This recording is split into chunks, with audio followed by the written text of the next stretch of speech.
Ek groet julle almal in die lieflike naam van Jesus Christus, ons verlosser. Ons wil vandag gesels en ons wil 'n studie doen oor die begin van antieke Israel. Maar ek wil net vandag teruggaan. Die vorige aanbieding wat ek gedoen het, het ons gesels oor profesie. Ons het gekyk na profetiese lyn op lyn en ons het gekyk na die mylpale wat die Here daar gesit het. Kom ons gaan net vandag terug na Jesaja 28. Ek wil vanaf vers 9 tot 13 vir ons lees, dat ons net weer die agtergrond kry voordat ek aangaan. Jesaja 28 vers 9. Die Here vra 'n vraag, vir wie wil hy dan kennis leer en vir wie wil hy die openbaring verstaanbaar maak?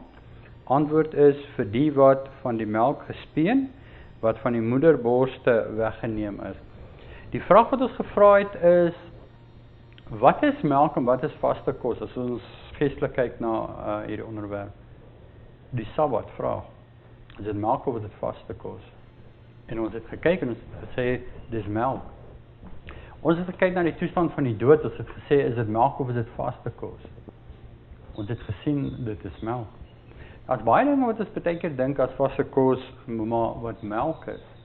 Ek dink, as Adventiste behoort ons baie van hierdie dinge onder die knie te hê, ons moet verstaan. En kom ons bou daarop. Kom ons bou en ons vat 'n groter porsie vandag. En ons vat stukkie vir stukkie en ons gaan kou dit. En ek wil profeties die hele geskiedenis in die lyn van die begin van Israel neerlê. Ons het ook gekyk en geleer dat geskiedenis herhaal homself. So as ons gaan bestudeer die lyn van Israel, gaan ons sien dat ons geskiedenis herhaal presies. Dit wat hulle gedoen het, is ons besig om te doen. Ons kan leer uit hulle uit. Vers 11. Ek is nog steeds op Jesaja 28, vers 10. Kom ons gaan na vers 10 toe. Want dit is gebod op gebod, gebod op gebod, reël op reël, reël op reël. Hier 'n bietjie en daar 'n bietjie. Ons het ook gekyk na die woord reël en ons het gekyk in die King James het ons gesien dit is lyn op lyn. Ons het in die verklarende woordeboek gaan kyk om te sien dit is 'n ketting wat dit aan mekaar verbind. Dit is een aaneenlopende parallel wat ons het. Vers 11, ja, hy sal deur lippe wat hakel en deur vreemde tong met hierdie volk spreek. Hy wat aan hulle gesê het, dit is die rus, gee aan die vermoeides, en dit is die verkoking, maar hulle wil nie luister nie. Onthou jy, ons het ook gekyk na die woord verkoking, en ons het gesien, dit hou verband met die uitstorting van die Heilige Gees. Want dit is wanneer ons verkoking gaan kry. So, ons het ook gekyk na wat ons sê, is dat die uitstorting van die Heilige Gees, die laatreën waarvan ons praat, is 'n boodskap. So, baie mense verwar en sê, die laatreën gaan skielik op ons kom, die vensters gaan oopbreek, die deure gaan oopbreek, dit gaan 'n dwarrelwind wees, en ons gaan nou uitstap, en ons gaan bekragtig wees met die Heilige Gees. Die Here sê vir ons, nee. Ons het gekyk na, kom ons gaan terug na Deuteronomium 32 vers 2 toe. Kom ons gaan terug toe. Ek wil dit net mooi vas lê, dat ons daarna kan gaan kyk. Deuteronomium 32 vers 2. Laat ons dit net weer eens bevestig.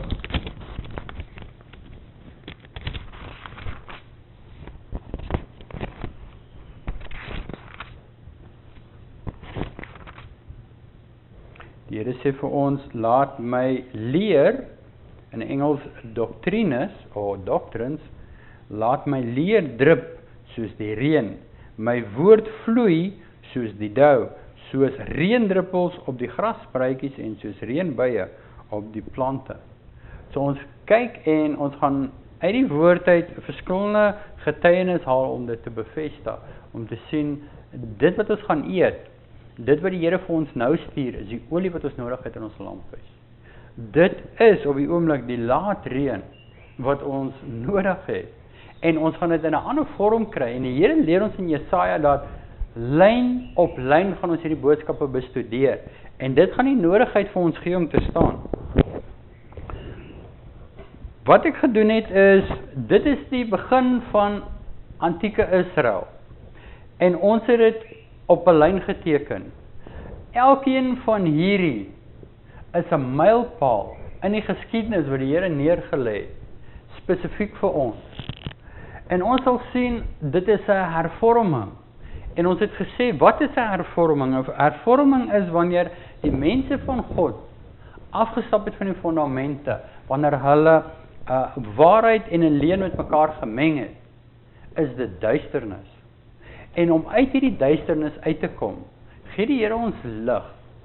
En 'n hervorming in die definisie per se is om ons te herstel, of om God se mense te herstel, tot terug na die oorspronklike toe. Dis wat God wil doen. Hy wil ons terugvat na die oorspronklike wat hy daar gestel het vir ons. En as ons met hierdie lyn begin, die eerste wat ons gaan sien, is duisternis. In elke van die hervormingslyne gaan ons sien, dit begin met duisternis. En duisternis, het ons gesê, is die vermenging van waarheid en van 'n leuen. En ons weet, jy het 'n klein hoeveelheid gif nodig om 'n groot hoeveelheid water te vergiftig. En die beginsel is dieselfde. Ons kan met min gif en min leuns kan ons die hele waarheid kan ons vernietig. Kom ons gaan kyk na Handelinge 7 vers 6. Profesie wat die Here gee omtrent sy kinders wat in Egipte sal wees. En ons kyk, dit was 'n 400 jaar tydperk wat hulle daar was. In Handelinge sien ons 7 vers 6 en God het aan hom gesê dat sy nageslag bywoners in 'n vreemde land sou wees en die mense hulle tot slawe sou maak en mishandel 400 jaar lank. En die nasie aan wie hulle diensbaar sal wees, sal ek oordeel, het God gesê, en daarna sal hulle uittrek en my in hierdie plek dien. Daar's 'n interessante ding wat die Here gaan doen. Hy gaan nie net vir Israel uithaal nie, maar hy sê hy gaan die nasie, dis Egipte, onder wie hulle gelei en jy kan maar sê verdruk was, gaan hy oordeel. En ons almal dink ons almal ken die storie van Moses, maar ek wil dit deurgaan en ons wil dit baie mooi neersit, want hierdie tydlyn sal ons sien, gaan weer opkom met die einde van antieke Israel, met die begin van moderne Israel, met die einde van moderne Israel sal sien, dit bly presies dieselfde. Die manier wat God met sy mense werk, dan en nou, is presies dieselfde. Dan wat ek ook gedoen het, is op die lyn. Ons het die eerste engel, die A staan vir, dit is die eerste engel wat arriveer het, en die B staan vir bekragtig. So ons sal sien, ons het die eerste engel, ons het die tweede engel, en ons het die derde engel. Nou, kom ons gaan na Openbaring toe, en ons gaan vandag kyk gou na hierdie 3 engele. Baie mense sê, ja maar, Moses het nie die 3 engele gehad nie, en ek gaan wys dat die prinsip dieselfde is. Kom ons gaan na Openbaring 14 toe. Openbaring 7 vers 14. Kom ons gaan na Openbaring 7 vers 14.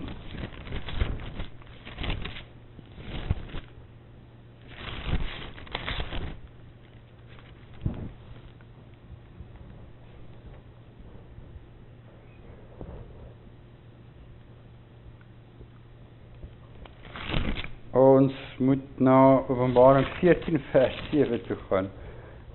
Openbaring 14 van vers 6 en 7. Kom ons begin by Openbaring 14 vers 6. En ek het 'n ander engel in die middel van die lig sien vlieg met die ewige evangelie om te verkondig aan die bewoners van die aarde, aan elke nasie, stam en tale, en dit is die eerste engel boodskap. Vers 7, en hy het met 'n groot stem gesê, vrees God, gee hom heerlikheid, want die uur van sy oordeel het gekom. En aanbid hom wat die hemel en die aarde en die see en die waterfonteine gemaak het. Ek wil hê kom ons gaan eers dan na die tweede engel toe. Dit is vers 8. En 'n ander engel het gevolg en gesê, geval het Babylon die groot stad, omdat sy al die nasies laat drink het van die wyn van die grimmigheid van haar hoerery. En ek wil kyk na die derde engel boodskap, soos ons dit kry in Openbaring 14 vers 9, en die derde engel het gevolg en met 'n groot stem gesê, as iemand die dier in sy beeld aanbid en die merk op sy voorhoof of op sy hand ontvang, sal hy self ook drink van die wyn van die grimmigheid van God, wat gemeng wat ongemeng ingeskink is in die beker van sy toorn, en hy sal gepynig word met die vuur en swaal voor die heilige engele en voor die lam. Kom ons kyk baie mooi, die 3 engele boodskap, en ek wil na Johannes 16 vers 8 toe gaan. Kom ons gaan na Johannes 16 vers 8 toe. En ek wil net 'n bietjie kyk na die werking van die Heilige Gees, en ons gaan 'n bietjie daarna kyk, en ek gaan dit verwys met die 3 engele boodskap. So ons gaan na Johannes 16 vers 8.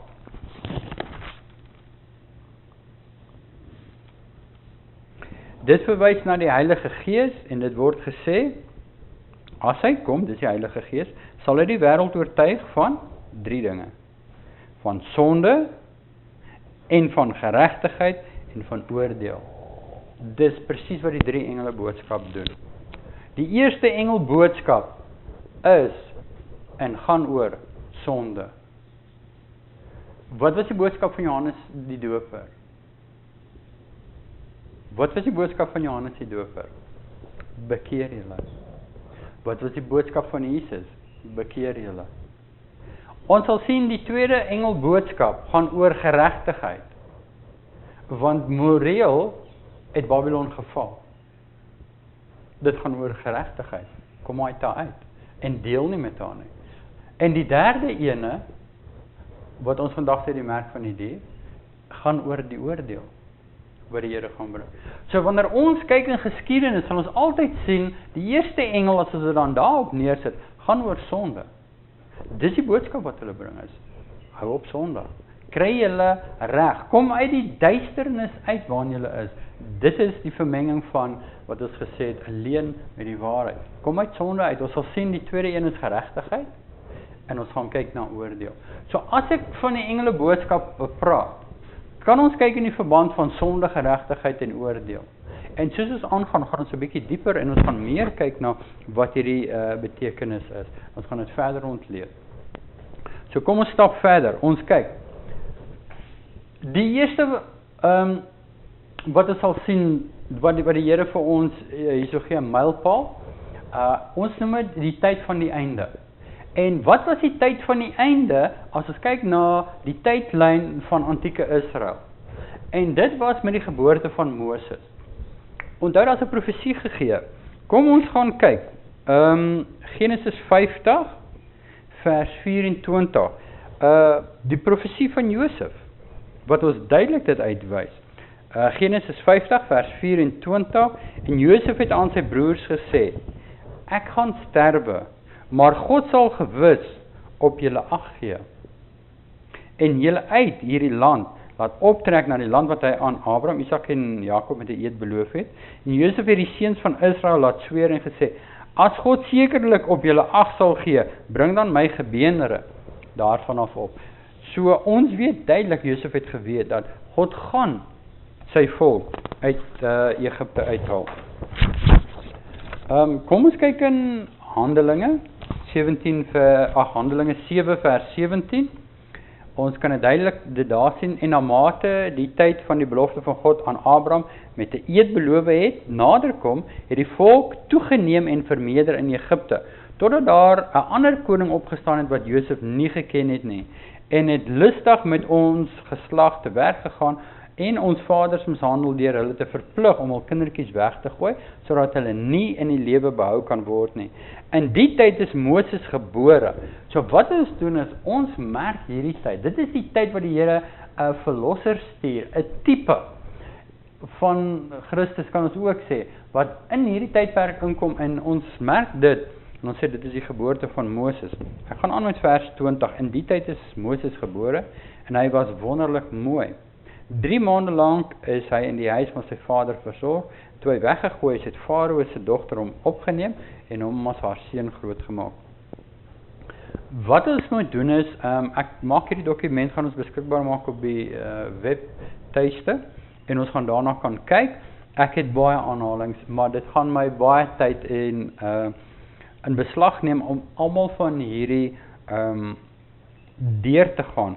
Ek het meeste gevat uit Patriarchs and Prophets, vanaf bladsy 200 plus het ons gegaan daarna. Ons het gekyk na die 400 jaar en wat hulle daar was. Maar Moses word hierso gebore, dis 'n vervulling van profesie. Ons kan ook kyk, dis die 4de generasie, en ons gaan dit in ons agterkoppe moet hou. Dis die 4de generasie van Israel in hierdie tydperk. Onmiddellik daarna sal ons sien 'n vermeerdering van kennis. Wat baie interessant is dat God maak aan sy mense bekend dat wat sy plan is. Onthou, ons het voorheen ook gekyk en gesê, God wys altyd wat hy gaan doen voordat hy dit doen. Kom ons kyk, die toename in kennis. Ek gaan aanhaal uit Patriarchs and Prophets, bladsy 243, paragraaf 4, dat ons net 'n idee en agtergrond kan kry.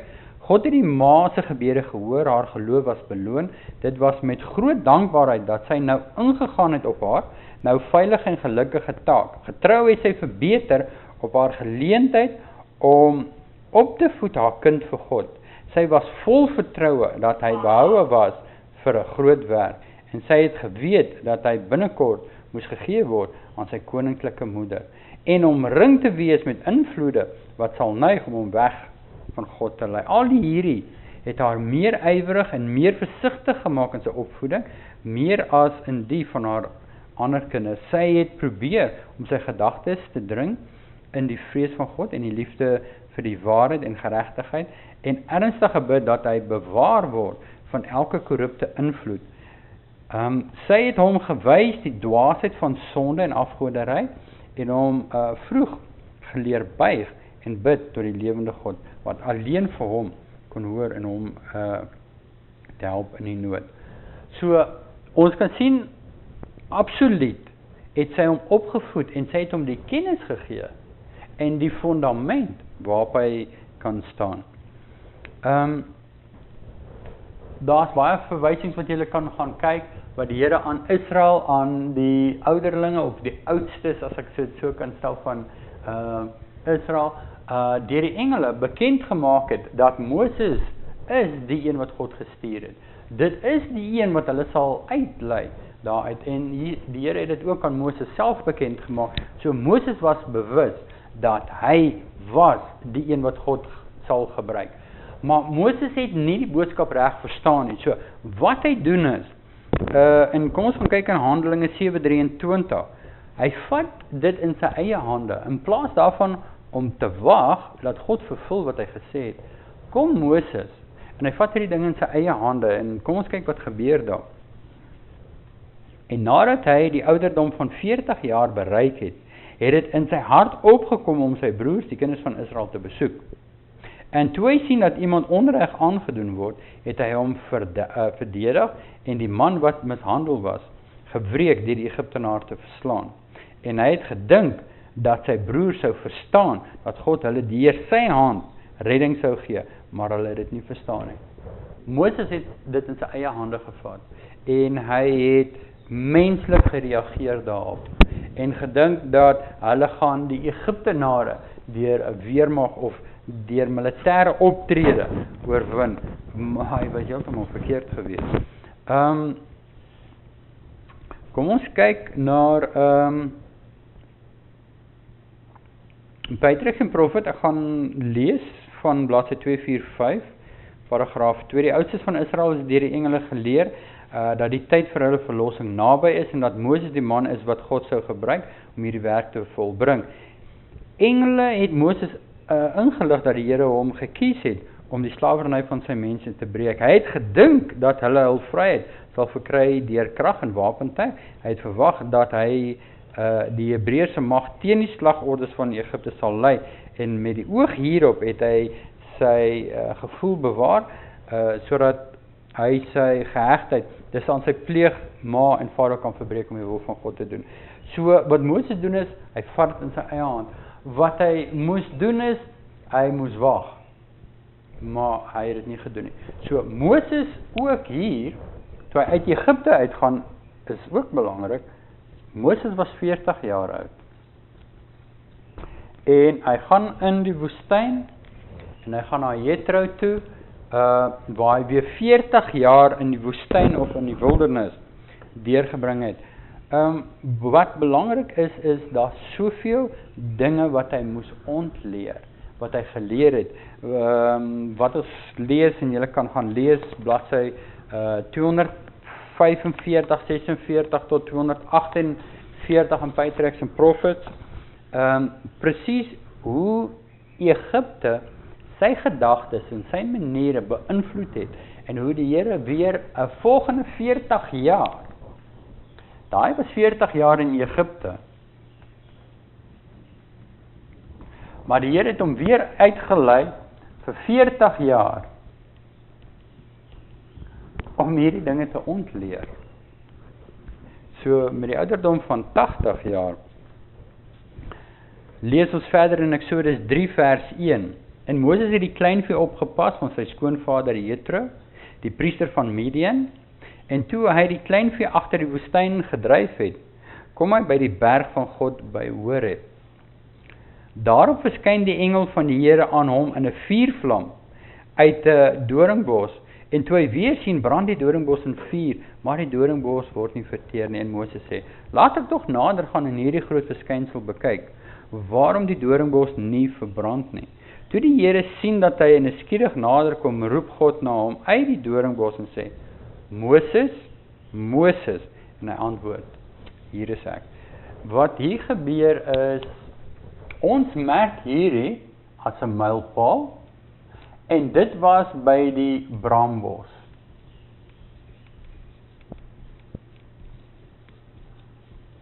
En wat daar gebeur is, die boodskap gee God aan hom en die boodskap word geformuleer. En God sê vir hom, Moses, ek wil hê jy moet na Egipte toe gaan en jy moet my volk uit Egipte gaan uithaal. As ons Exodus 3 gaan deurlees, sal ons sien die hele opdrag wat die Here aan hom gegee het. En soos ek sê, daar word die formulering gedoen daarvan. Die eerste engel bekragtig.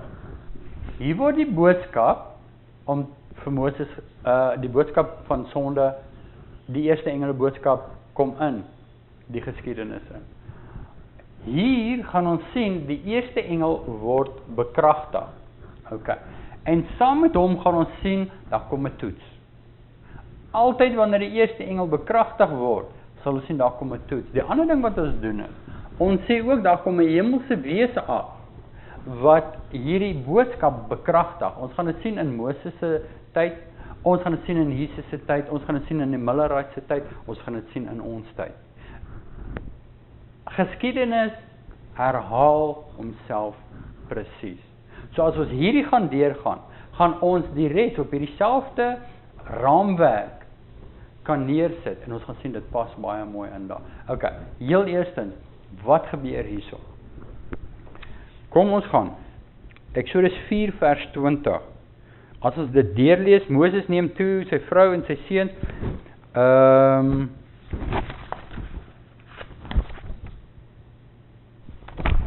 dis reg, Moses neem toe sy vrou en sy seuns en laat hulle op die esel ry, terug na Egipte toe. Moses het ook die staf van God in sy hand geneem, maar luister wat gebeur, en op pad in die herberg het die Here hom teëgekom en wou hom doodmaak. Ek het altyd gewonder wat hier aangaan. Tot die Here vir ons baie duidelik, en dit is hoekom die profete en Ellen G. White so belangrik is, dat ons nie in 'n ware is, en nie in duisternis is oor wat die Here skryf, wat aangaan en hoekom nie. Ek lees vers 24 weer, en ek gaan myself nie weer onderbreek nie. En op pad, vir hierdie stukkie, en op die pad in die herberg het die Here hom teëgekom en wou hom doodmaak. Toe neem Sipora, dit is Moses se vrou, 'n skerp klip en sny die vooruit van haar seun af, en gooi dit voor sy voete en sê, waarlik, jy is vir my 'n bloedbruidegom. En hy het hom laat staan. Toe het hy gesê, sy gesê, bloedbruidegom, met die oog op die besnydenis. Kom ek lees die Patriarchs and Prophets bladsy 255, die 5de hoofstuk. Dan kan ons baie mooi verstaan wat gebeur hierso. Op pad van Midian het Moses 'n verrassende en verskriklike waarskuwing van die Here se ontevredenheid gekry. 'n Engel het aan hom verskyn in 'n dreigende wyse asof hy hom dadelik sou vernietig.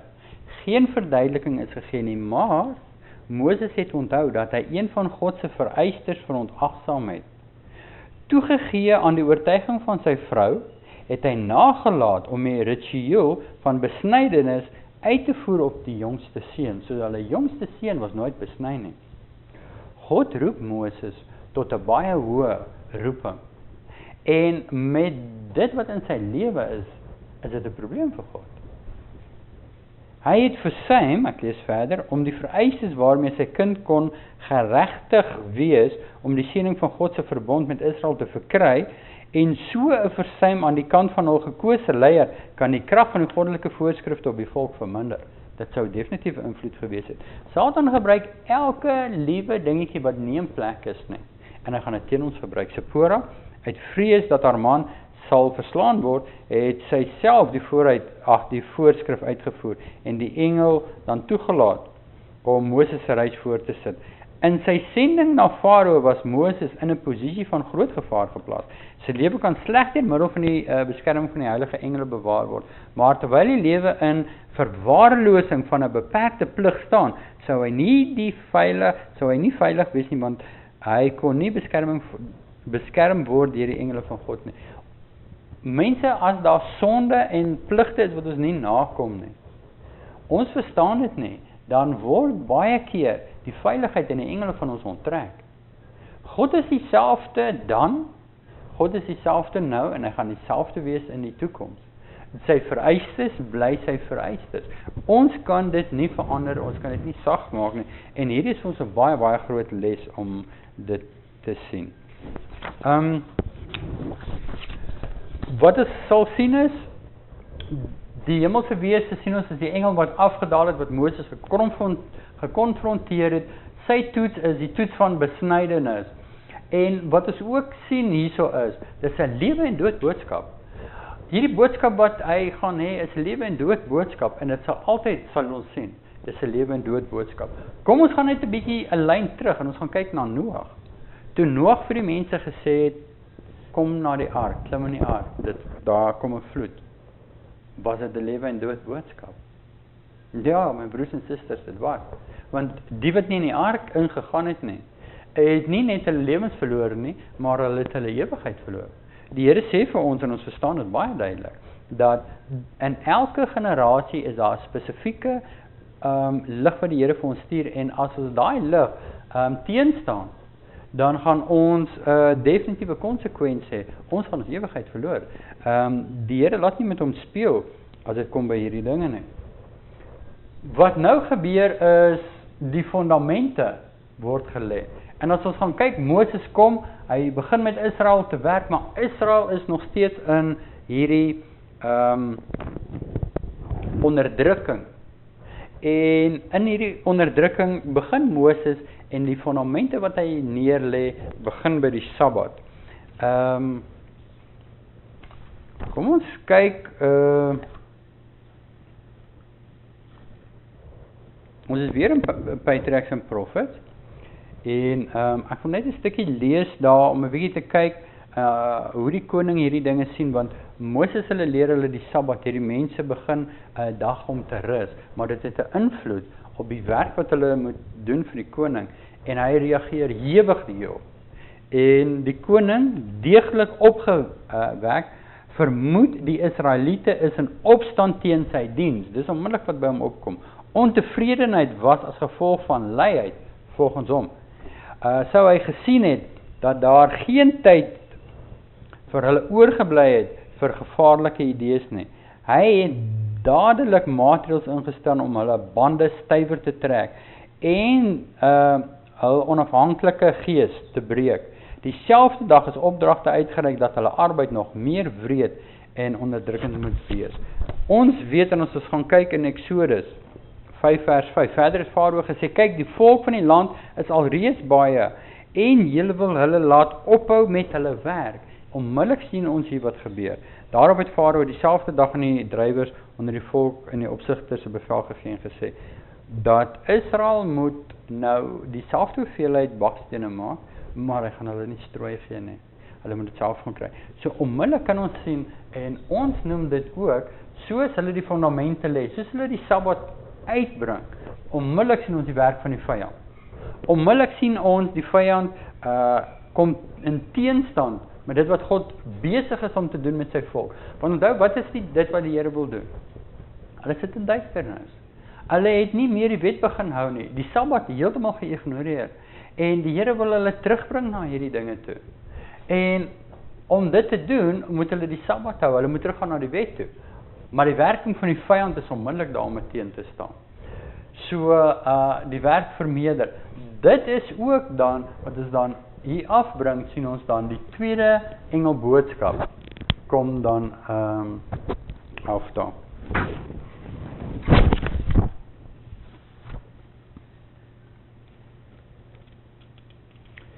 Wat ons ook hierso sien, Farao verset homself teen die boodskap. Farao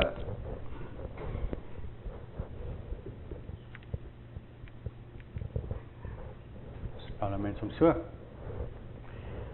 Farao verset sy hart teen hierdie boodskap.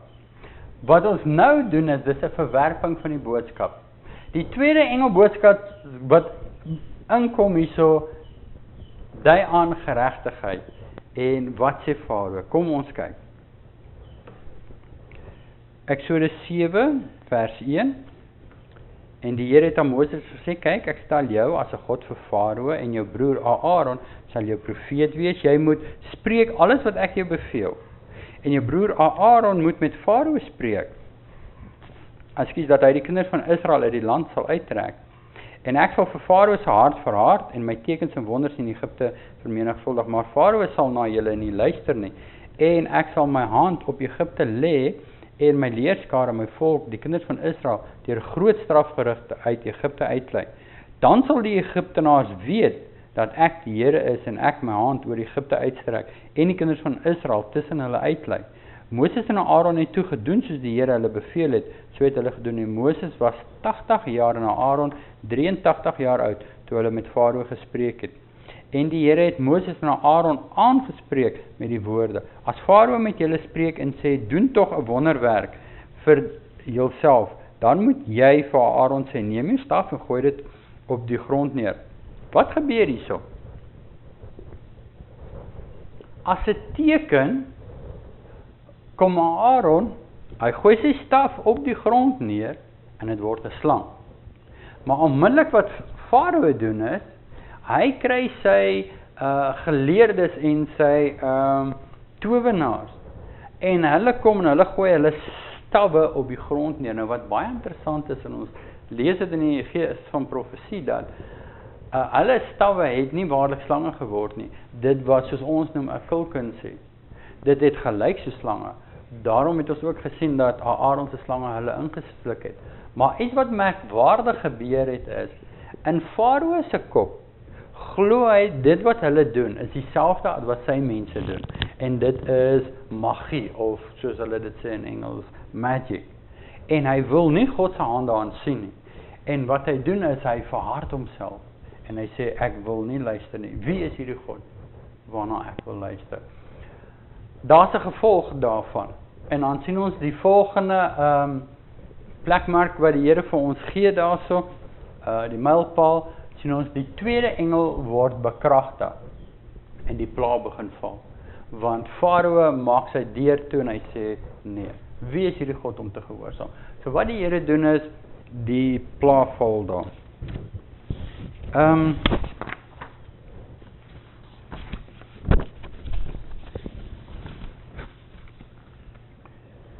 Ek wil vir julle lees weer Patriarchs en Prophets, bladsy 264.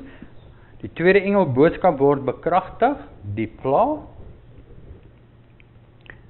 Dit was die hand van God en geen menslike invloed of krag wat in besit was deur Moses en Aaron deur die wonderwerke wat hulle voor Farao gedoen het nie. Hierdie tekens en wonders is ontwerp om Farao te oortuig van die groot ek is wat Moses gestuur het, en dat dit die plig was van die koning om Israel te laat trek, dat hulle die lewende God kan dien. Maar dis nie wat Farao gedoen het nie, hy het sy hart verhard.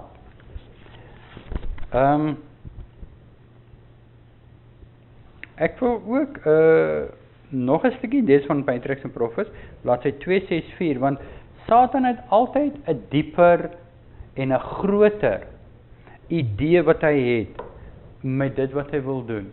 En hy het geweet dat as Moses en Aaron die mense gaan oortuig van God se krag in hierdie wonderwerke, dan vorentoe waar die Messias moes kom, en die Here sou hierdie groot wonderwerke doen, sou hy geweet het, dit sou meer krag hê. So as hy dit hier kan begin, stop en ritereer, dan weet hy, dit gaan 'n groot invloed hê daarna. En ek wil hierdie stukkie vir julle lees. Maar die vors van die bose het 'n steeds dieper manifestasie gehad om sy wonders deur die geleerdes te wys. Hy het goed geweet dat Moses in die breek van die juk van slawerny vir die kinders van Israel, wat wys na Christus, wat die band van sonde oor die menslike familie sou breek. Hy het geweet dat wanneer Christus moet verskyn, sal magtige wonderwerke gedoen word, as 'n getuienis aan die wêreld dat God hom gestuur het. Satan het gebewe oor sy krag. Dit is oor Christus se krag. Deur die vervalsing van die werk wat God deur Moses gedoen het, het hy gehoop om nie net die bevryding van Israel te voorkom nie, maar ook 'n invloed te hê deur toekomstige eeue wat uitgeoefen in die wonderwerke van Christus te vernietig.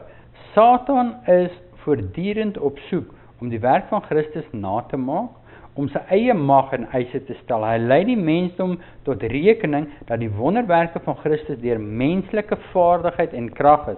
In baie gedagtes vernietig hy dus die geloof in Christus as die seun van God en lei hulle na die verwerping van die genadeoffer van die plan van verlossing. En dit is 'n groot werk wat hy daar begin het en wat Satan al die pad probeer terugsit en probeer deurvoer is, hy wil die werking wat God het en die wys wat Jesus gehad het, dat die Vader hom gestuur het hy probeer teenwerk. Ek wil kyk na die volgende mylpaal wat ons kry. Die derde engel kom in. Dis die oordeel. Ek gaan net tot daar doen vandag. Die derde engel kom in. En ons sien die pla begin val. Eksodus 11 vers 1. Verder het die Here vir Moses gesê, nog een plaag sal ek oor Farao kyk, kom ons gaan een terug. Ek is een te vinnig. Patriarchs and Prophets, bladsy 273, tweede paragraaf. Dieselfde tyd toe die opdrag gegee is van Israel se vrylating die eerste keer van die koning van Egipte, is die waarskuwing aan die mees verskriklike plaag ook gegee. Die oordeel waarmee Egipte eerste gewaarsku is, was die laaste plaag. God is lankmoedig en groot van goedertierenheid. Hy het 'n sagte sorg vir die mense wat gevorm is in sy beeld. As die verlies van hul oeste en hul kleinvee en beeste Egipte tot bekering sou gebring het, sou die kinders nie verslaan gewees het nie, maar die nasie het hardnekkig die goddelike opdrag weerstaan. En nou was die finale slag reg om te val. God se genade is altyd daar. En wat hy doen is in die pla is, hy bring dinge oor Egipte, sodat hulle kan teruggaan en bekeer van hulle weer, en dat hulle kan sê, Here, U is God. U het al hierdie dinge is in U beheer. Ons sal doen soos U sê. Maar Farao het sy hart verhard en Egipte het saamgestaan en hulle hart verhard. En dit bring ons by die laaste plaag. Die einde van die bekragtiging van die tweede engel. Kom ons gaan na Eksodus 11 vers 1 toe. Verder het die Here vir Moses gesê, nog een plaag sal ek oor Farao en oor Egipte bring. daarna sal julle hiervandaan laat trek. Dan kyk ons waar die derde engel afkom en ons sê, dit is die 10de plaag. Dit is die dood van die eersgeborenes. Maar onthou, ons merk dit ook in die geskiedenis van die eerste Pasga. En as ons kan onthou, kan julle onthou in die feestydde, die 14de dag van die eerste maand is dit ingestel en dit is die Pasga.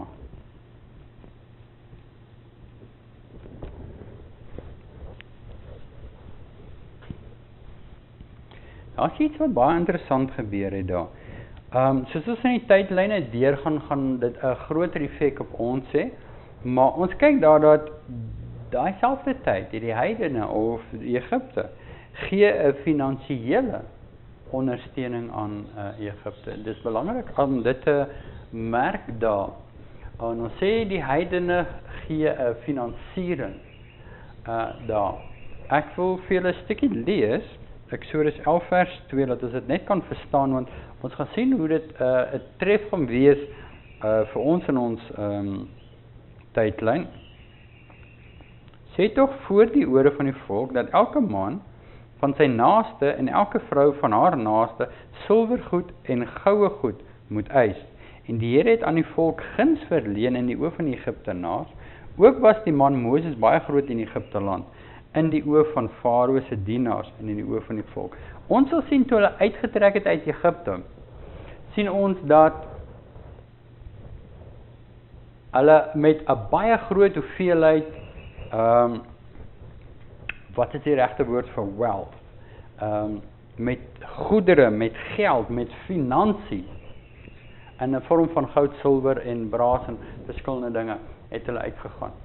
'n Ander ding wat ons merk, daar's twee klasse mense.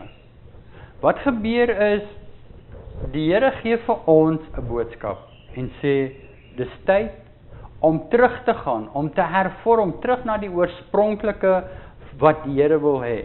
Ons sit in duisternis en hy wil ons uithaal. Hy gebruik 'n boodskapper en in hierdie geval by die geboorte van Moses is dit 'n boodskapper. Die Here lei hom tot 'n formulasie van die boodskap wat die Here vir hom sê. Dit is die boodskap. Dit is wat ek wil hê. Ons sien Moses is 40 jaar oud.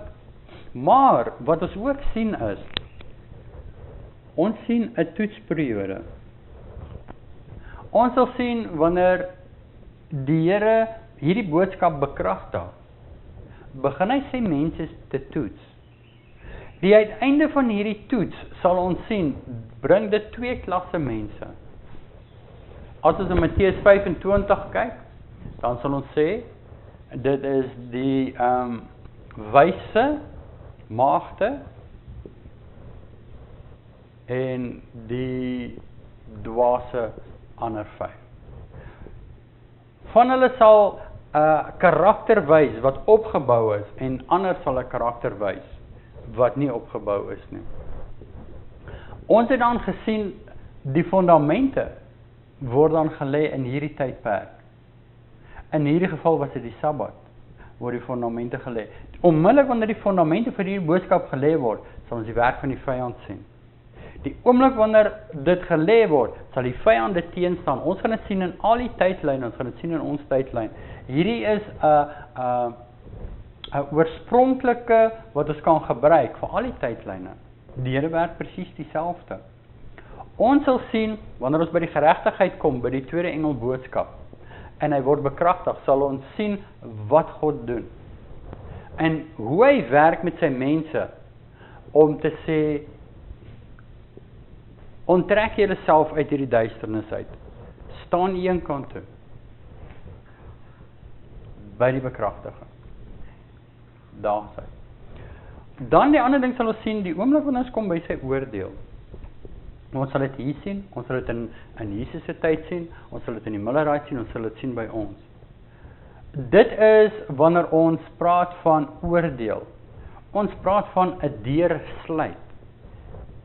Daar is soveel wat die Here vir ons sal sê, maar die uiteinde sal hy sê, daar is 'n toedeur of daar's 'n oop deur. As ons hierdie boodskap vat en ons verander ons karakters, dan vat ons hierdie lig en dit verander ons sodat ons kan ingaan soos die 5 maagde ingegaan het. Maar die ander 5 gaan by die deur kom en die deur gaan toe wees daar. So wat ons sien hierso is, en dit is net in vlugtig, van wat die Here doen met Jesaja 28, en hy verduidelik ons dat ons gaan nou die geskiedenis lyn op lyn deurkyk. Ons wil sien, waar staan ons in die wêreldse geskiedenis? Ons wil kyk, wat is van toepassing? Waar pas Islam in die storie in? En as ons al hierdie dinge gaan begin deurkyk, dan gaan ons begin sien dat hoe die Here gewerk het met hulle, werk die Here met ons. Ons gaan lyn op lyn vat en ons gaan hierdie dinge deurkyk. Die 3 engele boodskappe, soos wat ons dit sien, sonde, geregtigheid en oordeel, is 3 stappe wat die Here vir ons help en ons leer om vanuit die duisternis te kom en in die lig te staan. Ons het 'n tyd van die einde wat 'n vervulling is van profesie wat al hierdie dinge doen. En ons sal sien dat die Here stappie vir stappie sy mense lei. Ons het gesien in Israel se tyd dat toe hulle by die berg Sinaï kom,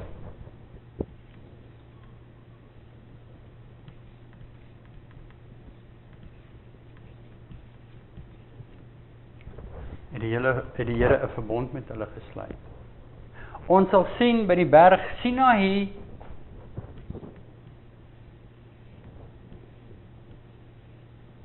is die wet weer opgelig, of is die wet vir hulle gegee. En ons gaan ook daai herhaling van die wet, van die verbond in ons lyne sien. Kom ons vat dit tot hier, en ons gaan die volgende ene, wat ek gaan aanbied, gaan ons kyk die einde van antieke Israel. Wat het met hulle gebeur? Het hulle in hierdie lig gestaan? Het hulle getrou gestaan aan dit wat die Here hulle gegee het? Het hulle afvallig geraak? En wat het met hulle gebeur? Ons gaan volgende opname gaan ons na dit kyk.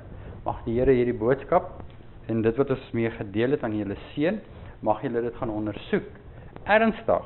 Soos ek sê, ons maak op die webwerf, wat julle sal sien op die DVD, maak ons die literatuur beskikbaar, wat julle dan hierdie dinge kan deurgaan met al die quotasies wat ons dan het. Mag die Here saam met julle wees. Amen.